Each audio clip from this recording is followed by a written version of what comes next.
So what is the definition of endocarditis? It is the infective endocarditis is a microbial infection of the heart. Microbial infection of the heart, valve or mural endocardium that leads to formation of vegetation composed of thrombotic debris and organism often associated with destruction of the underlying cardiac tissue. Endocardium क्या होती है? Heart की inner most layer, और cardiac wall पे भी, septum पे भी वही लेयर होती है. तो कोई माइक्रोबियल इन्फेक्शन, माइक्रोबियल का इन्फेक्शन हो गया, अब वो क्या होगा? जो बैक्टीरिया होंगे अपने साथ थ्रोम्बिन और प्लेटलेट को कंबाइन करेंगे और वो क्या बन जाएगा? वेजिटेशन बन जाएगा. ठीक है ना. सपोज ये चीज माइटल वॉल पे हो गई, वेजिटेशन बन गया. Vegetation is composed of thrombus, platelet and micro organism. ठीक है. अब वो वेजिटेशन बन गया, वो माइटल वॉल को डैमेज करेगा, डिस्ट्रक्शन ऑफ द वॉल. तो पेशेंट में presented with high grade fever and feature of mitral regurgitation. अगर वो वॉल वेजिटेशन एओर्टिक वॉल पे बना है तो पेशेंट में present with murmur, fever, weight loss and feature of aortic regurgitation. बड़ा सिंपल है, कॉम्प्लिकेटेड को मत करो, डेफिनेशन तो याद होनी चाहिए हमें हर चीज की. Infective endocarditis is a microbial infection of the heart. पहली लाइन बिल्कुल ठीक है. हार्ट वाल्व और म्यूरल एंडोकार्डियम, या तो वॉल का है या एंडोकार्डियम का है. That leads to formation of vegetation. Vegetation composed of thrombotic debris and organism and often associated with destruction of the underlying valve. Simple.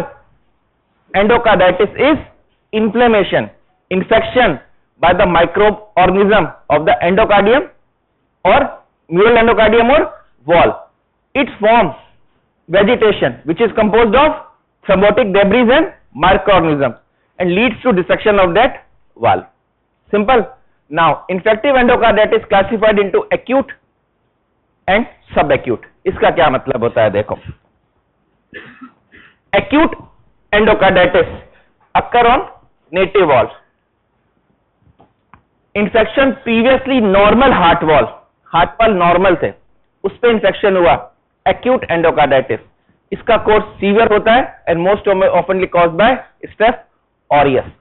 Subacute already damaged heart wall. Patient endocarditis rheumatic fever का था, rheumatic mitral stenosis था, या rheumatic mitral regurgitation था, या उसको mitral wall prolapse था, या bicuspid valve था, या वीएसडी था. Already damaged endocardium, already damaged wall है एंडोकार्डियम में, उस पर अगर एंडोकार्डाइटिस हो रही है तो क्या है? सब acute.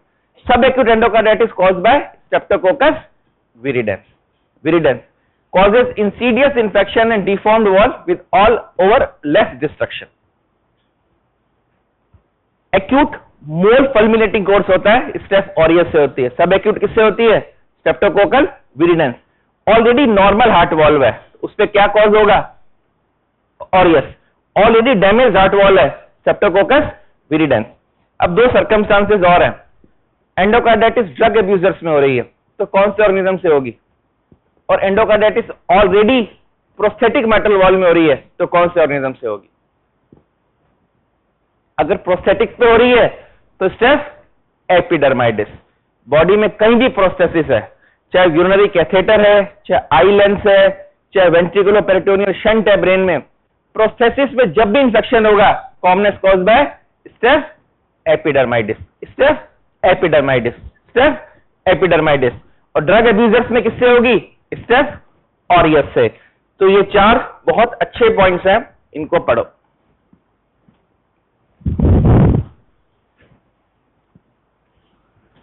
Organism causing previously damaged और अदरवाइज एबनॉर्मल हार्ट वॉल कौन सा होगा? Streptococcus viridans. ठीक है. नॉर्मल वॉल पे होगा तो staph aureus. IV drug abusers में होगा तो staph aureus. And prosthetic wall endocarditis कोगलेज negative staphylococci, जिसको क्या बोलते हैं? स्टेफ एपिडर्माइटिस. ये आपको याद होने चाहिए सारे के सारे. Normal wall staph aureus, already damaged wall Streptococcus viridans, drug abusers aureus, and prosthetic valve staph epidermidis. Endocarditis होता क्या है? It is the infection of the mural endocardium or wall, ठीक है, leads to formation of vegetation there, vegetation composed of thrombotic debris and microorganism which causes destruction of that wall. Acute and subacute etiopathogenesis, ये 4 organism आपको याद रखने, ठीक है। बड़ा simple question आता है नीट में, INICT एम्स के एग्जाम में, देखो कितना बड़ा कहता है, हिस्ट्री बेस्ड क्वेश्चंस आते हैं। A 16-year-old child presented in the emergency with high grade fever associated with chills and rigor. A murmur is noted on examination. Mild splenomegaly is there. No history of heart disease previously, but he has a history of IV drug administration. What organism you are suspecting in blood culture? मरमर आ रही है, fever chills rigor के साथ है, तो क्या हो गया? Infective endocarditis. जब भी चिल्स राइगर के साथ फीवर आता है, मलेरिया सोचो, फाइलेरिया सोचो, टॉन्सिलाइटिस सोचो, एप्सिस सोचो और एंडोकार्डाइटिस सोचो। एंडोकार्डाइटिस कब सोचोगे? जब मरमर आ रही है। मरमर आ रही है तो हार्ट कंडीशन सोचनी पड़ेगी। फीवर चिल्स एंड राइगर के साथ है, मरमर है, और लाइन क्या लिखी हुई है? No history of heart disease, normal heart wall. तो ऑर्गेनिज्म कौन सा होगा? Staph aureus, staph aureus.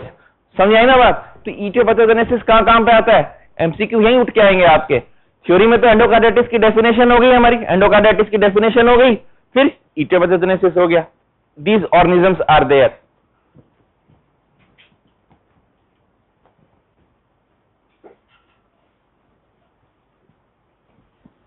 ये तो कॉमन ऑर्गेनिज्म है, ठीक है ना। स्टेफ ऑरियस, स्ट्रेप्टोकोकल विरिडेंस, ये तो कॉमन है, और Steph एपिडर्माइडिस।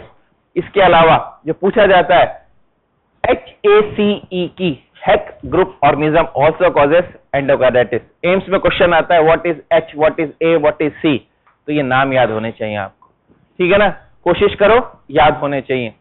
H for Haemophilus, A for Actinobacillus, C for cardiobacterium, E for Incanella and K for Kingella. Heck group of organism also causes endocarditis. आपका endocarditis पे लॉन्ग क्वेश्चन आया, आपने aetiopathogenesis से लिखना शुरू करा, बड़ा सिंपल है। नॉर्मल वॉल में होगी स्टेफ ऑरियस, डैमेज वॉल में होगी स्ट्रेप्टोकोकल विरिडेंस, ड्रग एब्यूजर्स में होगी स्टेफ ऑरियस, प्रोस्थेटिक वॉल में होगी staph epidermidis. Other bacteria causes endocarditis, HACEK group. सिर्फ हैक याद रहा, H सोचोगे तो हीमोफिलस याद आ जाएगा, A एसिनोबैक्टर याद आ जाएगा, ठीक है, C कार्डियोबैक्टीरियम याद आ जाएगा। जो नाम भूलोगे E और K 2 बार पढ़ो, याद हो जाएगा। अब जितने भी कॉमन ऑर्गेनिज्म होते हैं जो हम पढ़ते हैं यूटीआई में, मेनिंजाइटिस में, सेप्सिस में, वो ग्राम नेगेटिव बेसिलाई होते हैं। एंडोकार्डाइटिस का वो रेयर कॉज होते हैं। Other organism causes endocarditis including gram-negative bacilli and fungi. Less than 10% causes, no organism is identified. उसको हम बोलते हैं कल्चर नेगेटिव एंडोकार्डाइटिस। पेशेंट को फीवर है, बहुत दिनों से फीवर चल रहा है, पेरिफेरी में खूब सारी एंटीबायोटिक मिल गई, आपके पास आया, आपने कितना बड़ा वेजिटेशन पड़ा है माइट्रल वॉल पे, वेजिटेशन है तो एंडोकार्डाइटिस हो गया, पर कल्चर नेगेटिव आ रहा है। क्यों? क्योंकि उसको एंटीबायोटिक मिल चुकी है, तो वो क्या है? Culture negative endocarditis. कितना सिंपल है देखो, etiopathogenesis, staph aureus normal valve, streptococcal viridans damaged valve, IV drug abusers staph aureus, prosthetic valve staph epidermidis. Other bacteria HACEK group of organism, H for Haemophilus, A for Actinobacter, C for Cardiobacterium, E and K for इंकेला and Kingella. हो गया। Gram negative bacilli and fungal are the rare cause of endocarditis. 10% में हमें कोई organism नहीं मिलता।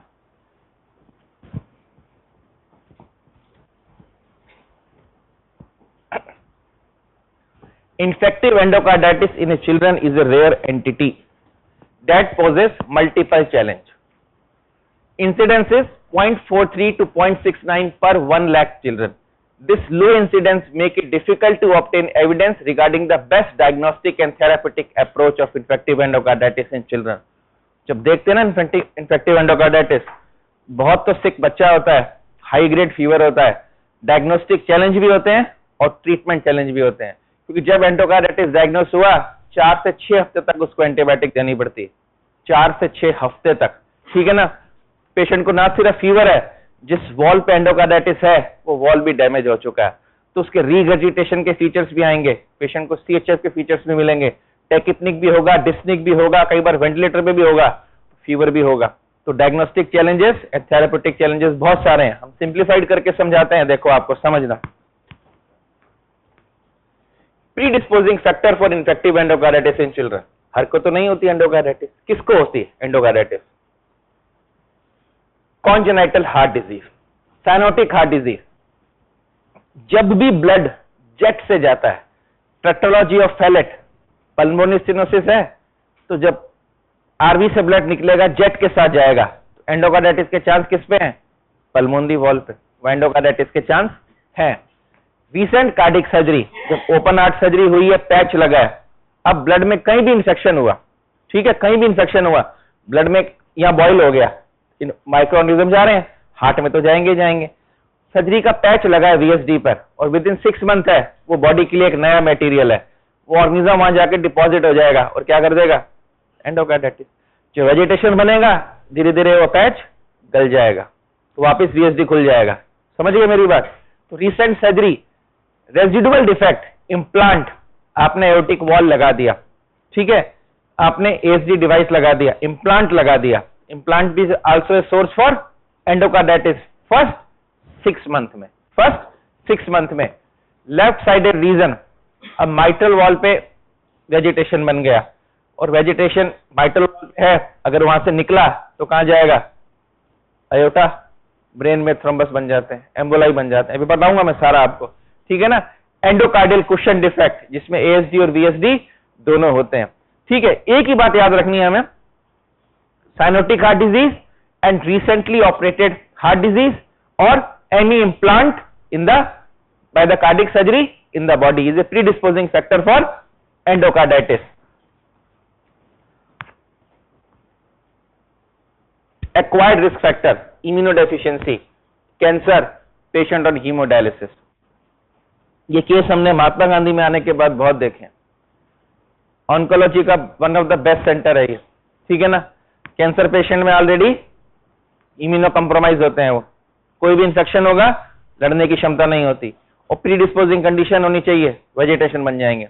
जो chemotherapy देते हैं, कीमोथेरेपी वो कीमोपोर्ट से देते हैं, ठीक है ना, जिससे उसको बार बार प्रिक नहीं करना पड़े, हैवी डोज एंटीबायोटिक ड्रग्स आराम से जा सके, सीधा सेंट्रल लाइन से नेक से डाल देते हैं, which is always a source for endocarditis.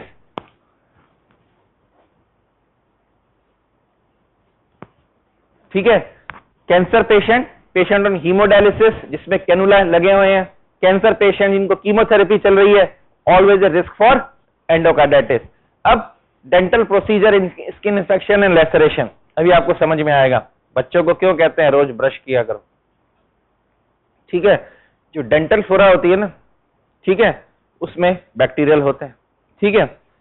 Brush नहीं किया, दांत का इन्फेक्शन हो गया, ठीक है, इन्फेक्शन हो गया मतलब दांत में बैक्टीरिया है। अब कोई वुंड बन गया गम्स में, तो बैक्टीरिया कहां जाएंगे? ब्लड में जाएंगे, और ब्लड से बॉडी में जाएंगे। अब बॉडी में अगर कोई वॉल डैमेज है, कोई रिसेंट सर्जरी हुई है, कोई इम्प्लांट हुआ है, तो वहां पर थ्रोम्बस के साथ बैक्टीरिया चिपक जाएंगे। जब बैक्टीरिया चिपकेंगे बॉडी में तो क्या होगा? फ्लोरा में है कोई प्रॉब्लम नहीं है, माउथ की फ्लोरा में कोई प्रॉब्लम नहीं है, जब ब्लड में आ गए तो ये बैक्टीरिया क्या होंगे? पैथोलॉजिकल हो जाएंगे, ठीक है। हम हार्ट डिजीज के हर पेशेंट को बोलते हैं ब्रश किया करो, ब्रश, ठीक है।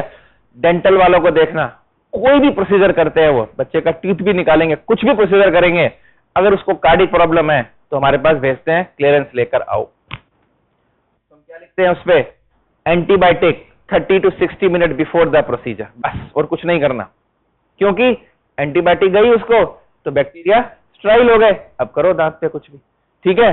Skin infection, laceration, always a source for bacteria in the suspected patient. जो प्रीडिस्पोजिंग फैक्टर है ना, साइनोटिक हार्ट डिजीज के पेशेंट, रिसेंट सर्जरी के patient, cancer patient, haemodialysis patient, वो हमेशा रिस्क पे होते हैं, किसके? एंडोकार्डाइटिस के। हमारे को उसकी बॉडी में बैक्टीरिया नहीं होने देना है, बैक्टीरिया नहीं होने देना है। अगर बैक्टीरिया होगा तो एंडोकार्डाइटिस हो जाएगी। इसको फ्लो डायग्राम को पढ़ो, मैं 2 मिनट बाद बोलना शुरू करूंगा। एक एक लाइन को पढ़ो, आपको एक एक चीज समझ में आएगी क्रिस्टल क्लियर, होता क्या एंडोकार्डाइटिस में, फिर मैं बताऊंगा।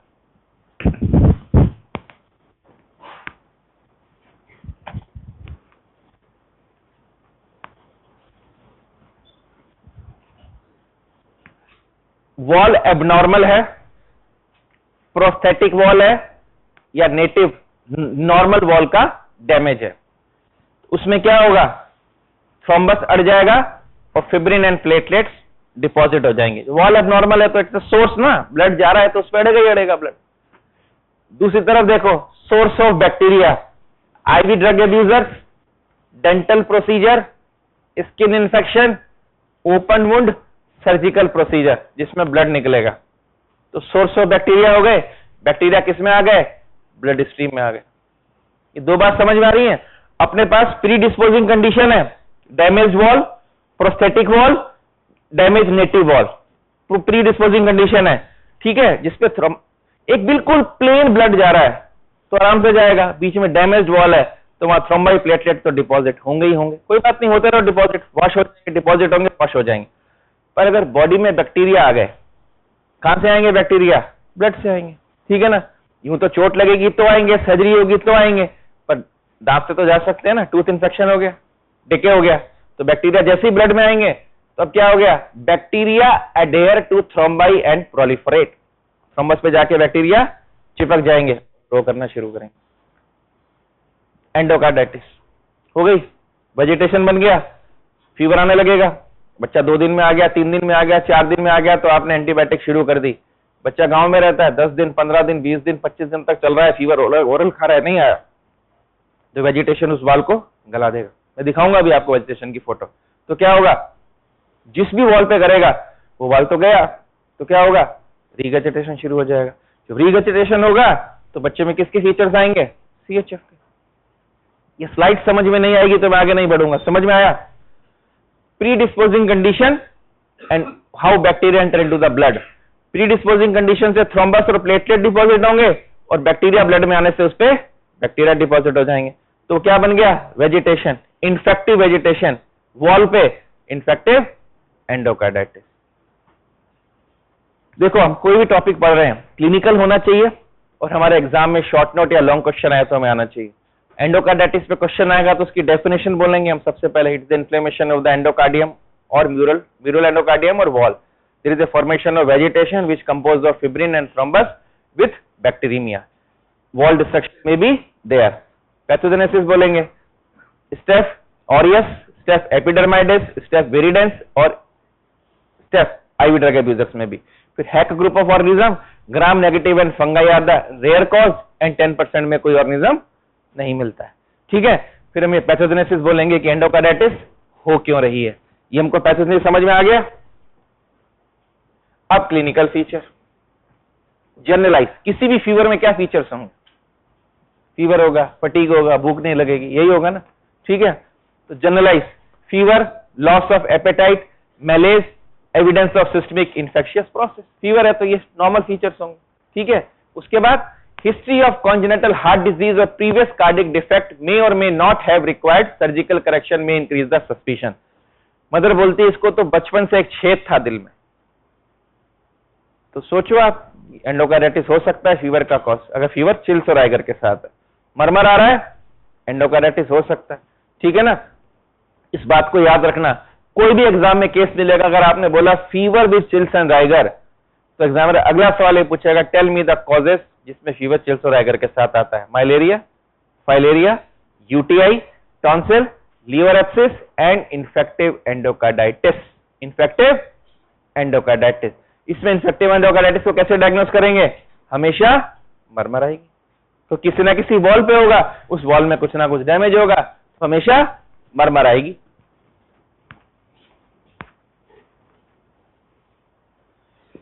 Cardiac feature, a new murmur or change in a previous murmur may be heard. Progressive deterioration in the functional class with persistent fatigue, malaise, growth retardation. Patient with endocarditis may present with the evidence of acute heart failure due to wall destruction. अब से पहले तो mild mitral regurgitation था, mitral regurgitation था, उस पर thrombus जमे, platelet जमे और ब्लड से बैक्टीरिया आ गए, वेजिटेशन बन गया। 2 दिन, 4 दिन, 6 दिन, 10 दिन वेजिटेशन बढ़ता गया तो उसने क्या किया, माइट्रल वाल्व को डैमेज कर दिया। तो mild MR will convert into severe MR. तो सीवियर एमआर होगा तो एक्यूट सीएचएफ में चला जाएगा पेशेंट। समझ आ रही है बात आपको? तो आपको कुछ नहीं पता, नॉर्मल पूछे एंडोकार्डाइटिस क्या फीचर होंगे, फीवर एंड कार्डियक। 2 फीचर तो क्लियर हो गए आपको। फीवर में लिख दो loss of apatite, मलेज, general fatigue, और कार्डियक में murmur, appearance of new murmur, change in the previous murmur, मतलब चेंज इन द मर्मर। पहले तो माइल्ड एमआर की मर्मर आती सॉफ्ट, अब सीवियर एमआर की हार्श मर्मर आ रही है, change in the murmur. And depending upon the degree of wall destruction patient में have a feature of CHF.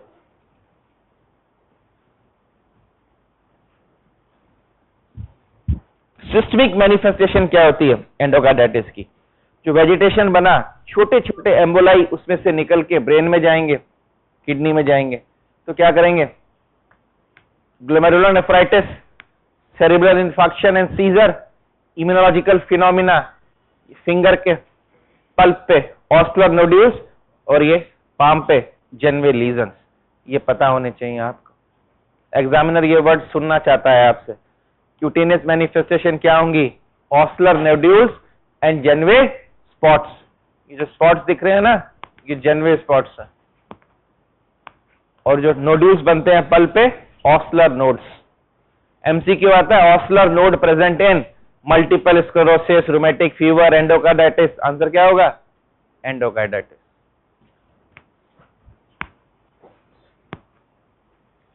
The diagnosis of infective endocarditis based on the clinical suspicion, supported by consistent microbiological data and documentation of infective endocarditis related cardiac lesion by imaging technique। एक बच्चा आया ward में, 10 दिन से fever है। उसने बोला बचपन में कोई हार्ट की सर्जरी हुई थी, नहीं भी बोला नहीं हुई थी सर्जरी, बचपन में बताया था होल था हार्ट में। तो फीवर है, चिल्स राइगर के साथ, प्री डिस्पोजिंग फीचर्स है आपके पास। बच्चा है हाई ग्रेड फीवर के साथ, उसको कीमोपोर्ट डला हुआ है, सेंट्रल लाइन डली हुई है, कब से, 15 दिन से डली हुई है जी, इसी से दवाइयां जा रही हैं।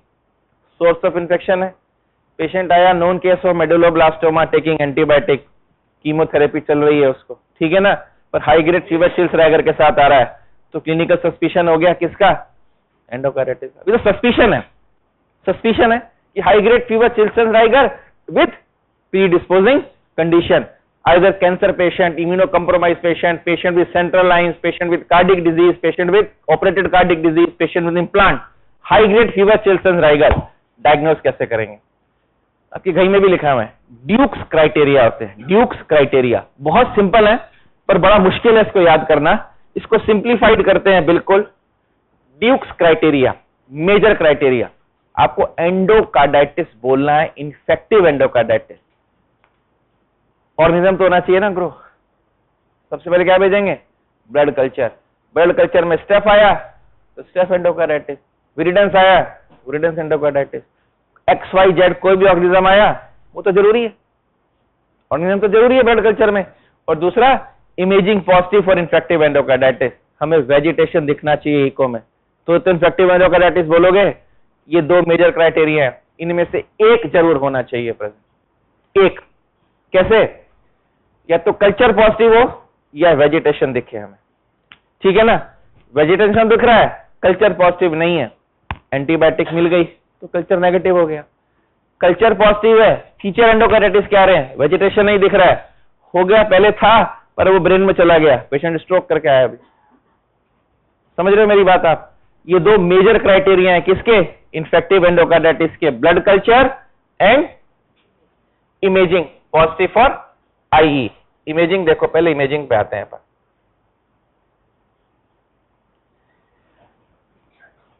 ये दिख रहा है वेजिटेशन ट्राइकस्पिड वॉल पे, ये वेजिटेशन आयोटिक वॉल पे, ठीक है। लेफ्ट में माइट्रल होता है, राइट में ट्राइकस्पिड है, तो ये ट्राइकस्पिड वॉल पे इतना बड़ा वेजिटेशन दिख रहा है। पेशेंट को हाई ग्रेड फीवर है, आपने जैसे ही उसकी इको शुरू करी, आयोटिक वॉल पर आपको एक ग्रोथ दिख रही है, माइट्रल पे ग्रोथ दिख रही है, ट्राइकस्पिड पे ग्रोथ दिख रही है, तो क्या हो गया, वेजिटेशन सीन। दिख रहा है ये? अब सोचो इतना बड़ा यहां पर नहीं था पहले, तो वॉल नॉर्मल था, जब ये आ गया है तो वॉल तो डैमेज होगा ही ना, होगा डैमेज, सीवियर टीआर आएगा। जब वॉल डैमेज होगा, इतना बड़ा वेजिटेशन यहां पर पड़ा है, तो मरमर भी आएगी। Chills, rigor, high grade fever, echo में वेजिटेशन, एक मेजर हो गया एंडोकार्डिटिस। ठीक है,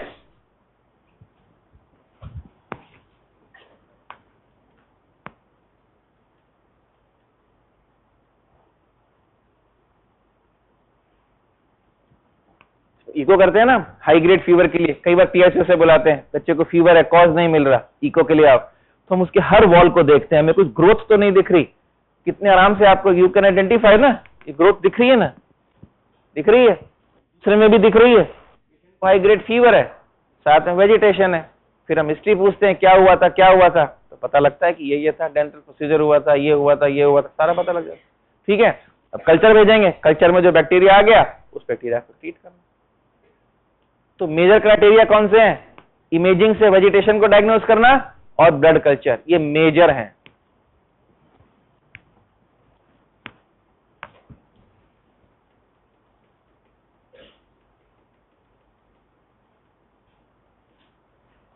माइनर क्राइटेरिया पढ़ने शुरू हो।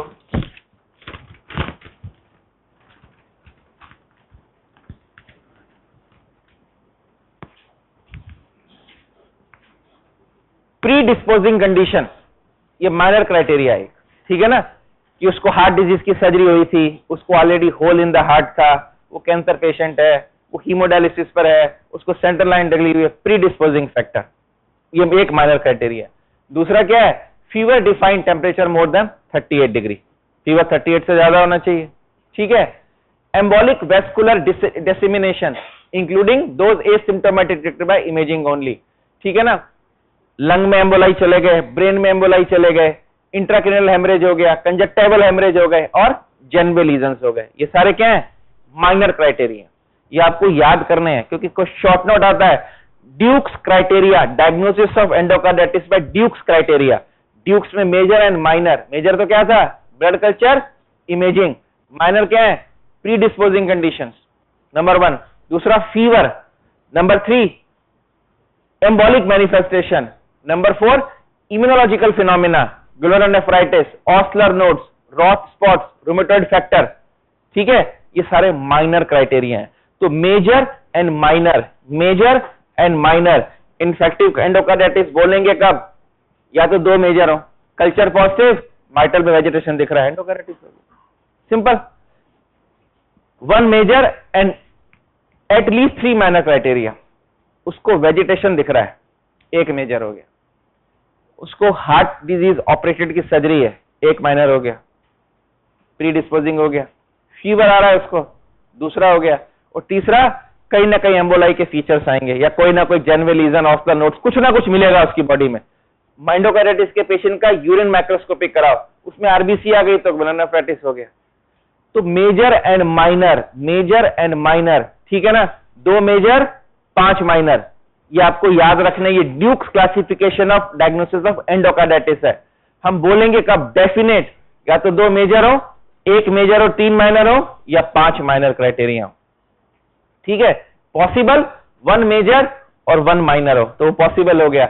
और रिजेक्टेड क्या होंगे? Does not meet with any criteria.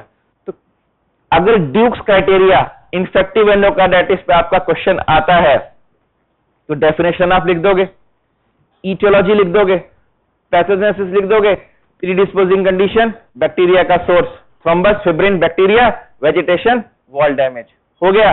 अब how you diagnose? By Duke's criteria. Duke's criteria में मेजर एंड माइनर, मेजर 2 कौन से? कल्चर और इमेजिंग, माइनर कौन से? 5। ठीक है ना, अब बोलेंगे कब? या तो 2 मेजर हो, 1 मेजर 3 माइनर हो, या 5 माइनर हो। ये तो डेफिनेट एंडोकार्डिटिस है, ठीक है ना, डेफिनेट। पॉसिबल में 1 मेजर और 1 और 2 माइनर, रिजेक्टेड में कोई क्राइटेरिया नहीं है। तो क्वेश्चन में आपको पूरा नंबर मिल गया आपको। अब प्रॉब्लम क्या होती है? 2 साल का बच्चा आ गया एंडोकार्डिटिस का, आपको क्या पता एंडोकार्डिटिस है? चिल्स राइगर करके आ रहा है, हिस्ट्री ऑफ हार्ट डिजीज थी या कैंसर पेशेंट है। अब आपको तो डायग्नोस करना है ना। इको के लिए कॉल किया पीडियाट्रिक कार्डियोलॉजिस्ट को, आएंगे, उससे पहले हमारे को इन्वेस्टिगेशंस भेजनी है। इन्वेस्टिगेशंस में क्या भेजेंगे? Blood culture. ब्लड कल्चर के 3 सेट भेजने हैं हमें, 30 मिनट अपार्ट, 3 अलग अलग साइड से। बड़ा मुश्किल होता है, ठीक है ना। 3 सेट कौन से? एरोबिक, एनारोबिक, फंगल, ठीक है। 3 सेट भेजने हैं हमारे को, ठीक है। अब आर्टरी या वेन किसी भी ले सकते हो। अब आता है कि क्या हमें तभी लेना है जब फीवर हो? नहीं, कभी भी ले सकते हो, क्योंकि एंडोकार्डाइटिस में परसिस्टेंट बैक्टीरिया मिलता है। वो बैक्टीरिया फीवर के से एसोसिएट नहीं होता कि फीवर होगा तो ही बैक्टीरिया मिलेगा। 24 आवर में कभी भी ले सकते हो। 3 set of blood culture. Fresh needle prick is preferred और central line is preferred. Central line डालो, उसमें से कल्चर लो, क्योंकि स्ट्राइल आता है बिल्कुल। आर्टरी या वेन किसी से भी ले सकते हो। स्पाइक को फीवर का कोई रिलेशन नहीं है। ऐसा नहीं कि जब फीवर की स्पाइक है तभी ब्लड कल्चर लेना है, कभी भी ब्लड कल्चर ले सकते हो।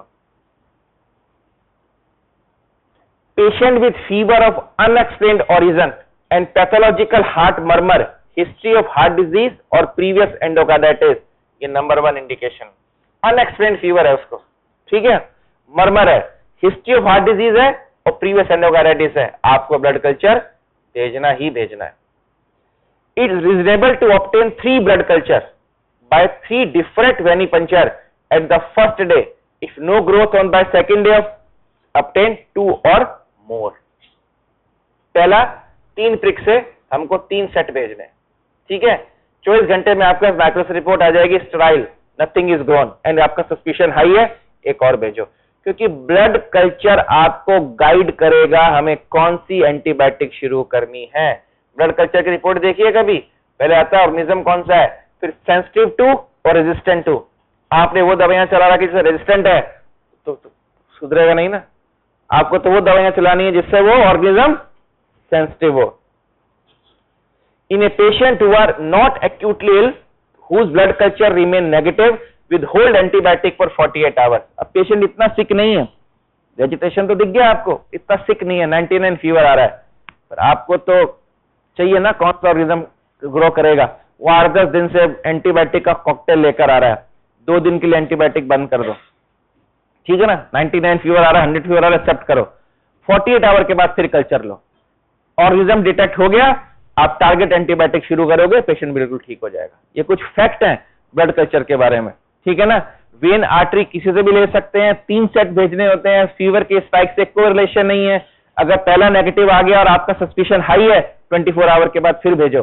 अगर पेशेंट एंटीबायोटिक लेके आया हुआ है, 48 आवर के लिए एंटीबायोटिक रोक दो, अगर पेशेंट स्टेबल है, समझ रहे हो, फिर ब्लड कल्चर लो। In a patient with acute infective carditis who are severely ill, unstable, 3 separate venipuncture of blood culture should be performed over a short period, 1 or 2, and empirical antibiotic initiate कर दो। हमको बिल्कुल theoretical नहीं जाना है, जब culture की report 24 our के बाद आएगी तभी एंटीबायोटिक शुरू करेंगे। अरे पेशेंट को 104 फीवर आ रहा है यार, ठीक है, सिक है पेशेंट, तो आप सेफ्ट्रैक्सोन, अमीकासिन तो शुरू कर दो, ठीक है ना। एक नेगेटिव पॉजिटिव कवरेज वाली एंटीबायोटिक शुरू कर दो, कल्चर की रिपोर्ट आ जाएगी 24 घंटे में, देन हम चेंज कर सकते हैं एंटीबायोटिक। पर अगर पेशेंट अनस्टेबल है, एम्पेरिकल एंटीबायोटिक तो शुरू कर दो। समझ आ रही है बात आपको?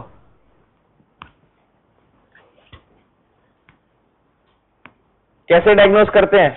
ये पिक्चर्स इको की, अगर बच्चा बड़ा है और विंडो नहीं बनती, इको तो हम ट्रांसथोरेसिक करते हैं, प्रोब को थोरेक्स में रखते हैं। कई बार कॉल आती है कि एडल्ट पेशेंट में वेजिटेशन देखना है, सस्पेक्ट कर रहे हैं, ठीक है, तो उसमें ट्रांस ईसोफेजियल इकोकार्डियोग्राफी करते हैं। एंडोस्कोपिक का प्रोब होता है ना, वैसे प्रोब मुंह के अंदर जाएगा, प्रोब पे लेंस लगा होगा ईसोफेगस पे, ईसोफेगस पे यहां पर प्रोब पहुंच गया, ठीक है ना। अब जो इमेज हमें दिखती है वो क्रिस्टल क्लियर दिखती है, क्योंकि हार्ट के प्रोब कैमरा बिल्कुल पास है। यहां पर होता है तो मसल और स्किन भी आती है, पर यहां तो ईसोफेगस में है, तो वेजिटेशन का साइज क्या है, डायमेंशन क्या है, किससे अटैच है, क्या है। Transthoracic echocardiography and trans esophageal echocardiography to diagnose infective endocarditis.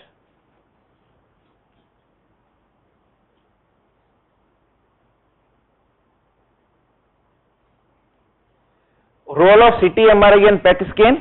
कई बार वेजिटेशन मल्टीपल बॉडी ऑर्गन्स में फैले होते हैं, हमें नहीं पता है वो कहां कहां पर है, किस किस ऑर्गन को इन्वॉल्व किया हुआ है। मैसिव माइटल पे मैसिव वेजिटेशन है तो एम्बोलाई तो जाएंगे ही पूरी बॉडी में।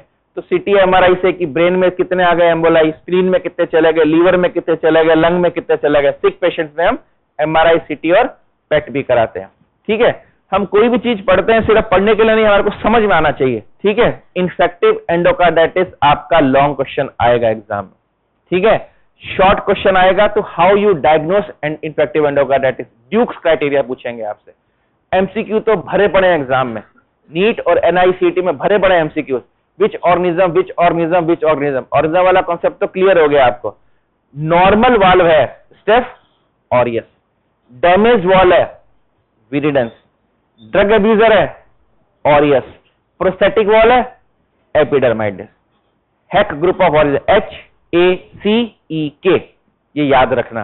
पीजीआई में जब मल्टीपल चॉइस के क्वेश्चन आते थे उसमें आता था ये सब क्या है, तो हमको याद होने चाहिए। ठीक है ना, एग्जामिनर के सामने बोलोगे आप HACEK तो उसको लगेगा सब आता है इसको। ठीक है, ग्राम नेगेटिव बेसिलाई फंगल में भी 10% में क्या होता है, नेगेटिव होती है। क्लिनिकल फीचर्स क्या होंगे, पैथोजेनेसिस क्या होगा, प्री डिस्पोजिंग कंडीशंस जो आपको याद है, सोर्स ऑफ बैक्टीरिया टूथ से, स्किन से, ऑपरेशन से, ब्लड में आ गए बैक्टीरिया, डैमेज वॉल पे थ्रोम्बस बना, बैक्टीरिया उस पे आके जुड़ गए, वेजिटेशन बन गया, वेजिटेशन ने वॉल को डिस्ट्रक्शन कर दिया, इन्फेक्टिव एंडोकार्डाइटिस हो गई। Clinical features generalised fever, malaise, fatigue. Cardiac feature murmur, signs of CHF, tachypnoea, लीवोहेपेटोमेगाली, signs of CHF। Immunological feature glomerulonephritis, अगर वेजिटेशन ब्रेन में चले गए इन्फार्क्ट एंड सीजर, लंग में चले गए कफ, पल्मोनरी एम्बोलिज्म, ये सारे फीचर्स आएंगे। आप लिख सकते हो ऑस्लर नोड्स, जेनवे लीजन्स, ये वर्ड याद रखने। डायग्नोज कैसे करेंगे, Duke's criteria, major and minor. Major में क्या थे दो, blood culture and imaging, blood culture imaging. Minor में क्या थे, predisposing, fever, immunological, embolic and not met with other criteria. 5 हो गए। हम बोलेंगे कब, 2 मेजर हो, 1 मेजर 3 माइनर हो या 5 माइनर हो। डेफिनेट एंडोकार्डाइटिस पॉसिबल, 1 मेजर 1 और 2 माइनर हो। रिजेक्टेड, कोई क्राइटेरिया मीट नहीं हो रहा। शॉर्ट नोट भी हो गया, लॉन्ग क्वेश्चन भी हो गया। अब हमें इमेजिंग कैसे करनी है, transthoracic, if not possible trans oesophageal. Role of CT MRI PET scan is there to diagnose the various vegetations, कहां पर हैं, क्या पर मैनिफेस्ट कर रहे हैं वो। ठीक है, ब्लड कल्चर के कुछ पॉइंट्स होते हैं। ब्लड कल्चर के हमको 3 सेट लेने, 3 डिफरेंट पंचर साइड से। एक बार आपने यहां से ले लिया, अगली बार यहां से लो, अगली बार पैर से लो। 3 डिफरेंट साइड से होना चाहिए। ठीक है, और आर्टरी वेन किसी से भी लो, उसमें कोई क्राइटेरिया नहीं है। फीवर की स्पाइक का कोई रिलेशन नहीं है। एंडोकार्डाइटिस में परसिस्टेंट बैक्टीरिया होता है, आप कभी भी कल्चर ले सकते हो। ठीक है ना, कल्चर लेने के वेट करो, पहला नेगेटिव आ गया, सस्पिशन आपका हाई है, सेकंड सेट और थर्ड सेट भी भेजो। ठीक है ना, अगर पहले भी ऑर्गेनिज्म आ गया, 90% पहले भी ऑर्गेनिज्म आ जाता है, क्योंकि इतना बैक्टीरिया होता है, ग्रो करता ही करता है वो। ठीक है ना, एंटीबायोटिक लेके आया हुआ है, पेशेंट स्टेबल है, 24 आवर के लिए रोक, 48 आवर के लिए रोक दो एंटीबायोटिक, फिर कल्चर लो। समझ आ रही बात आपको। ठीक है, और अगर पेशेंट बहुत सिक है, आपको पता है तो एंडोकार्डाइटिस ही है। ठीक है, आपने कल्चर भेज दिया, अब एम्पिरिकल एंटीबायोटिक स्टार्ट कर दो। ठीक है, तो ये कुछ प्रोटोकॉल्स हैं जो इन्फेक्टिव एंडोकार्डाइटिस में आपको फॉलो करने हैं। ठीक है,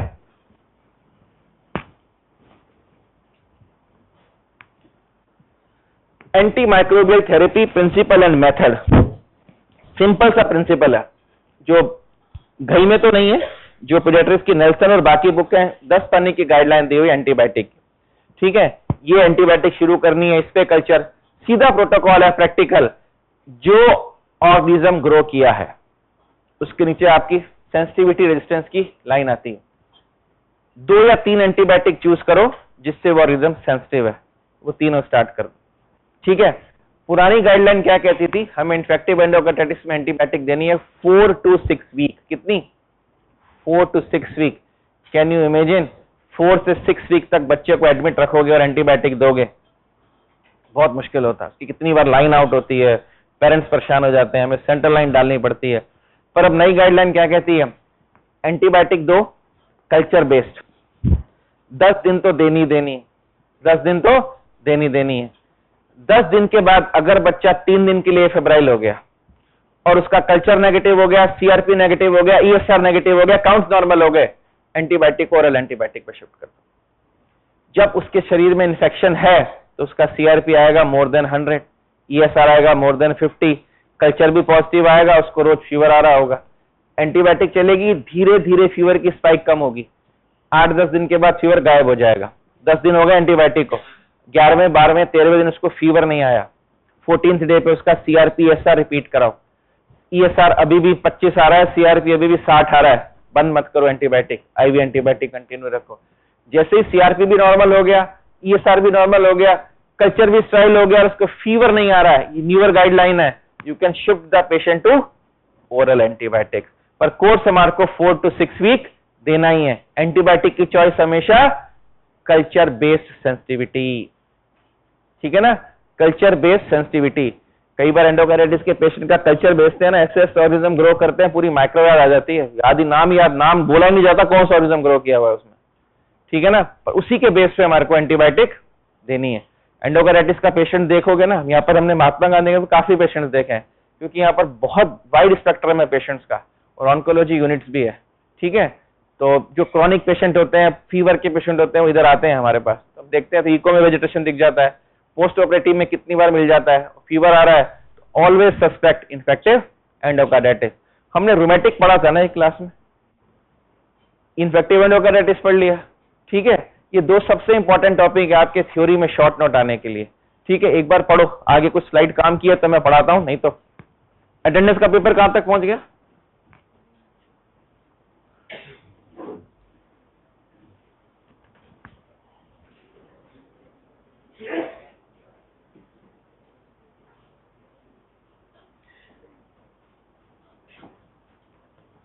surgical contributing by removing the infected material. अगर वेजिटेशन का साइज 1 सेंटीमीटर से बड़ा होता है और वेजिटेशन से रिकरेंट एम्बोलाई जा रहे हैं ब्रेन में, तो हम एक बार एंटीबायोटिक का कोर्स पूरा करने के बाद सर्जरी से उस वेजिटेशन को हटा सकते हैं। जब भी एंटीबायोटिक चूज कर रहे हो, bactericidal drug is more effective than bacteriostatic.